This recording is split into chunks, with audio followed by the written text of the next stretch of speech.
We had to hold them down so they didn't harm themselves. They had gags put into their mouth so they couldn't bite their tongue or swallow their tongue. So the nurses were holding down the arms and we were holding down the legs and pressed the button, and that was it.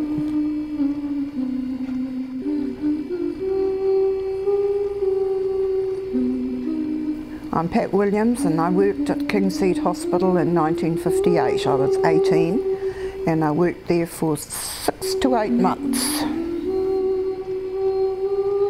Kingseed Hospital was a former psychiatric hospital. Over 800 patients were there just after the war. The nurses stayed in the nursing home, which is now an entertainment centre for spookers. You must remember things were so different 50 plus years ago, and what we thought was normal these days would not be tolerated.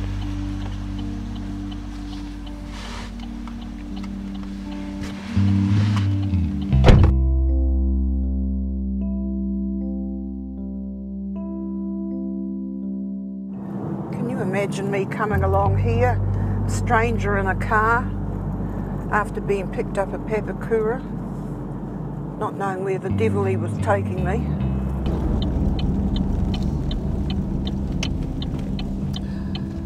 There's the block straight up ahead. That's where people were admitted to, and that was the administration block.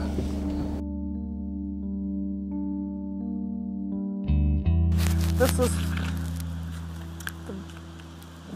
part of the nurses' home that I was in. I was on the second floor, room 5 I think it was.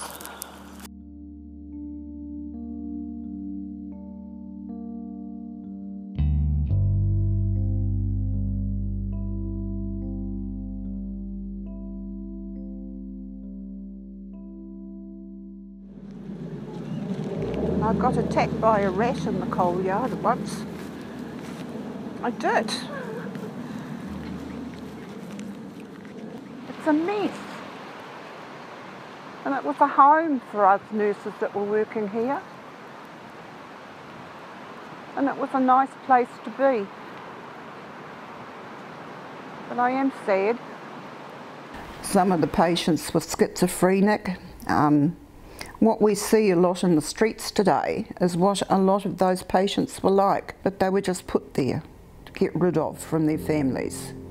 We did have one patient there and she was kept in a locked room, and it didn't happen to me, but one of the nurses had a full pot of urine and faeces tipped over her, but I did have the dishes thrown at me like frisbees.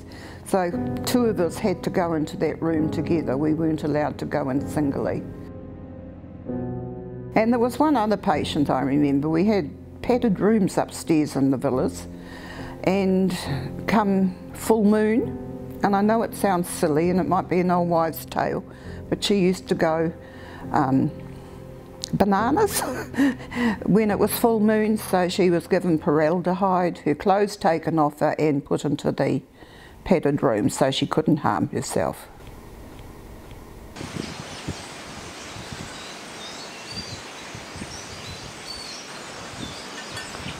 My first villa was Villa 13, where there were a lot of children, babies from about 3 months old. Oh, the children just grew up from there. Little boys stayed in that particular villa till they were 7, and then they shifted over to the men's side of the hospital. And the babies, some were Down syndrome babies, some were just mentally disabled or physically disabled, and they just seemed to be put there to be rid of them. That was my impression. In the day room they just sat there, did nothing, and it was sad. There was no occupational therapy or anything like that for them, but the best part was looking after the babies. Electric shock therapy was given to patients very frequently in those days. They thought that it would help them, but it usually erased their memory, and it only lasted for about 15 to 20 seconds, I think, each time that they did it. And then the patient was semi-conscious, but they did sleep a lot after that. But I don't know what good it did. I really don't.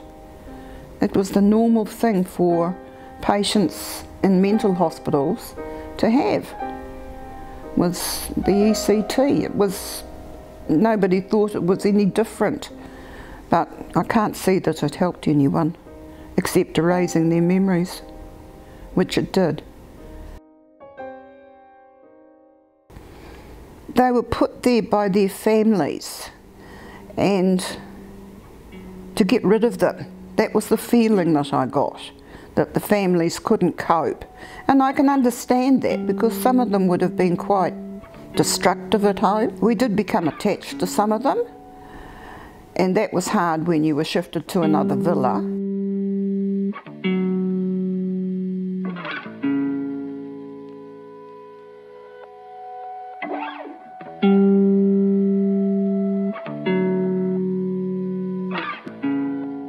It's where I grew up from a girl to being a woman. Okay, I was only 18, but I'd certainly learnt a lot about life out there.